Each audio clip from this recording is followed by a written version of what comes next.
السلام علیکم ورحمۃ اللہ وبرکاتہ۔ ناظرین، آج ہم آپ کے لیے ایک نیا واقعہ لے کر حاضر ہوئے ہیں جو کہ بہت ہی خوبصورت واقعہ ہے۔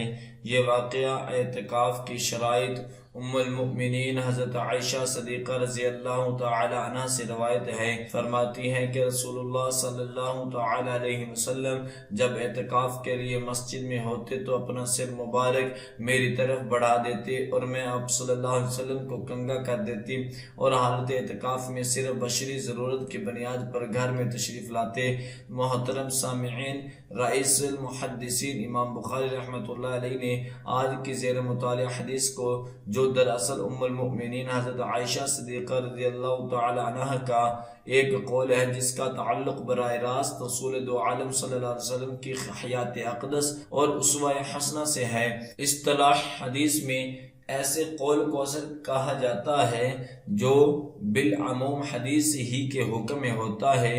ام المومنین سلام اللہ علیہا نے آگاہی بخشی ہے کہ محسن انسانیت صلی اللہ تعالی علیہ وسلم حالت اعتکاف میں صرف بشری ضرورت کے تحت ہی مسجد کو چھوڑ کر گھر تشریف لاتے تھے۔ یہ بات ذہن نشین رہنی چاہیے کہ اعتکاف اہم ترین عبادت ہے جو تمتع ماہ سیام کے طور پر سر انجام دی جاتی ہے۔ ماہ سیام مبارک اللہ رب العزت کی طرف سے امت مسلمہ کے لیے بہت بڑا انعام ہے۔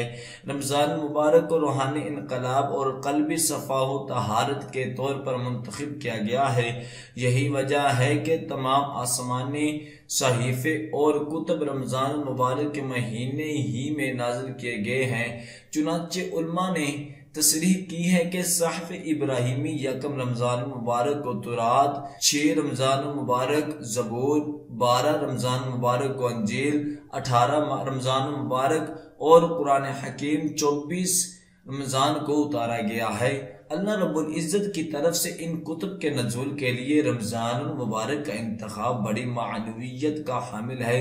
علامہ ابن القیم الجوزی رحمت اللہ علیہ فرماتے ہیں کہ انسان کے دل کی صلاحیت اور اس کے صراط مستقیم پر چلتے رہنے کا انحصار صرف اس بات پر ہے کہ وہ پوری طرح اپنے خالق و مالک کی طرف متوجہ رہے، جبکہ کھانے پینے کے زیادتی، لوگوں کے ساتھ زیادہ میل جول اور بے تحاشا بولتے چلے جانا اور حد سے زیادہ سونا قلب انسانی کے پراگندگی میں اضافہ کرتے ہیں، اسے آوارہ منچ بنا دیتے ہیں اور سریلی اللہ کی منزل میں رکاوٹیں پیدا کر دیتی ہے۔ اسی لیے اللہ تعالی نے رمضان مبارک کے روزے فرض کیے تاکہ کھانے پینے کی عادت کو اعتدال میں لایا جائے، لوگوں کے ساتھ بے ضرورت اختلاط کو کم کیا جائے، زبان کو قابو میں رکھا جائے، زیادہ دیر تک سوتے رہنے کی عادت کو توڑا جائے اور مرغوبات خواہشات کی طرف لپکنے سے اپنے آپ کو روکا جائے، اور ان سب میں حکمت اعتدال کو سرفہرست رکھا گیا ہے تاکہ انسان کے جسمانی قوی بھی بحال رہے اور وہ روحانی اور قلبی طور پر اپنے ارتقائی سفر کو بھی جاری رکھ سکے۔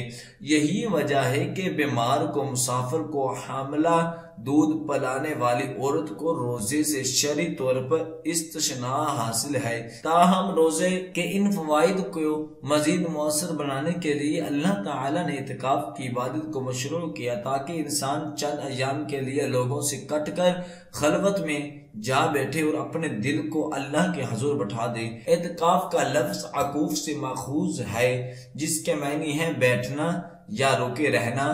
قرآن حکیم میں لفظ عکوف سے عاکفین یعنی اعتکاف کرنے والے کے الفاظ موجود ہیں۔ حضرت ابراہیم اور حضرت اسماعیل علیہ السلام کو حکم الہی ہوا کہ تم دونوں میرے گھر کے طواف کرنے والوں، اعتکاف کرنے والوں، رکوع کرنے والوں اور سجدہ کرنے والوں کے لیے پاک و صاف رکھیں۔ شرعی اصطلاح میں اعتکاف یہ ہے کہ چند شرائط کے ساتھ روزے کی حالت میں اللہ کا قرب حاصل کرنے کے لیے مسجد میں بیٹھ جانا۔ اعتکاف کی عملی صورت کی وضاحت اور شب قدر کو پانے کے لیے رسول اللہ صلی اللہ تعالی علیہ وسلم رمضان المبارک کے آخری عشرہ میں اپنی مسجد میں اعتکاف فرماتے تھے۔ امام ابن القیم رحمۃ اللہ علیہ فرماتے ہیں کہ آپ صلی اللہ علیہ وسلم نے ایک بار رمضان مبارک کے پہلے عشرہ میں پھر دوسرے عشرہ میں، پھر تیسرے عشرہ میں اعتکاف فرمایا۔ جب آپ صلی اللہ تعالی علیہ وسلم کو یقین ہو گیا کہ شب قدر آخری عشرہ میں ہوتی ہے تو آپ نے ہمیشہ آخری عشرہ ہی میں اعتکاف فرمایا۔ البتہ آپ صلی اللہ تعالی علیہ وسلم نے اپنی حیات اقدس کے آخری سال میں 20 دن اعتکاف فرمایا، جس طرح کہ آپ صلی اللہ تعالی علیہ وسلم نے اس سال حضرت جبرائیل علیہ السلام سے 2 مرتبہ قرآن پاک کا دور کیا، جبکہ اس سے پہلے آپ صرف 1 مرتبہ ہی دور فرماتے تھے۔ آپ صلی اللہ تعالی علیہ وسلم اپنے اعتکاف کے خیمہ میں تشریف لے جاتے۔ بظاہر غوشہ نشینی کی اس عبادت کو آپ صلی اللہ تعالی علیہ وسلم سے عیسائیت کی اختیار کردہ رہبانیت کے تصور سے دور رکھا۔ ایک طرف خالق ارضا و سما کے ساتھ انتہائی قرب کی حالت تھی تو دوسری طرف امت سے بھی رابطہ منقطع نہیں کیا۔ افطار و سحر کا معمول اسی طرح برقرار رہا۔ صحابہ کرام رضوان اللہ علیہم اجمعین کی تربیت و اصلاح کا کام بھی جاری رہا۔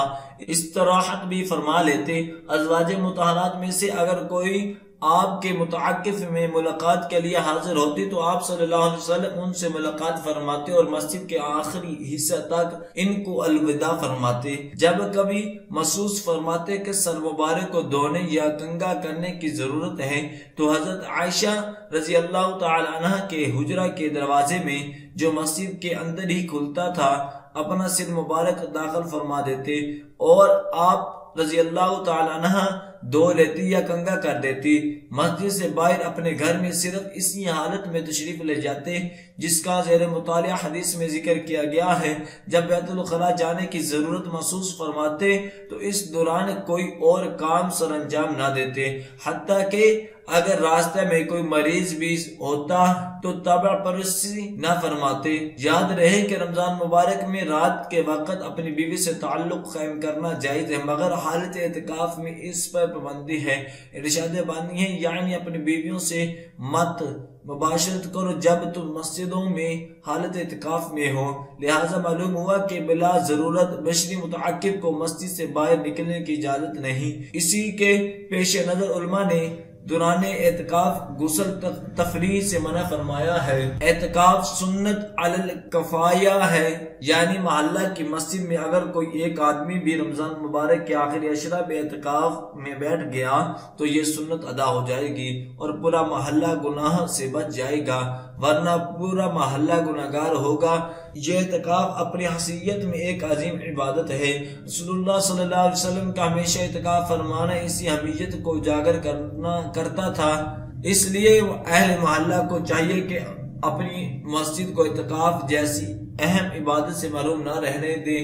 زیادہ معتکفین کی صورت میں مسجد کے احترام اور اعتکاف کی روح کو مجروح ہونے سے بچائے۔ متعاقب حضرات کا باعث مباحثہ میں لگنا، دنیاوی باتوں میں مصروف رہنا یا موبائل وغیرہ سے دنیا بھر کے حالات سے باخبر رہنا اعتکاف کی روح کے منافی ہے۔ حضرت ابن عباس رضی اللہ تعالی عنہ فرماتے ہیں کہ رسول اللہ صلی اللہ علیہ وسلم کا ارشاد ہے کہ جو شخص رضا الہی کے لیے ایک دن اعتکاف کرے اللہ تعالیٰ اس کے اور جہنم کے درمیان 3 خندقوں کا فیصلہ کر دے گا اور ہر خندق زمین و آسمان کے خلا کے برابر ہوگی۔ اور حضرت علی بن الحسین بن علی رسول اللہ صلی اللہ علیہ وسلم کا یہ ارشاد نقل کرتے ہیں کہ جس نے رمضان مبارک کے آخری عشرہ میں اعتکاف کیا اللہ تعالیٰ اس کو 2 حج اور 2 عمروں کا ثواب عطا فرمائے گا۔ وسعت والے مالک کائنات کے لیے کیا مشکل ہے۔ اللہ پاک سے دعا ہے کہ وہ تمام معتکفین کے اعتکاف کو قبول فرمائے، آمین۔ دعا ہے کہ اللہ تبارک و تعالی ہم سب کو ان کلمات پر عمل کرنے کی توفیق عطا فرمائے۔ صدق اللہ العظیم۔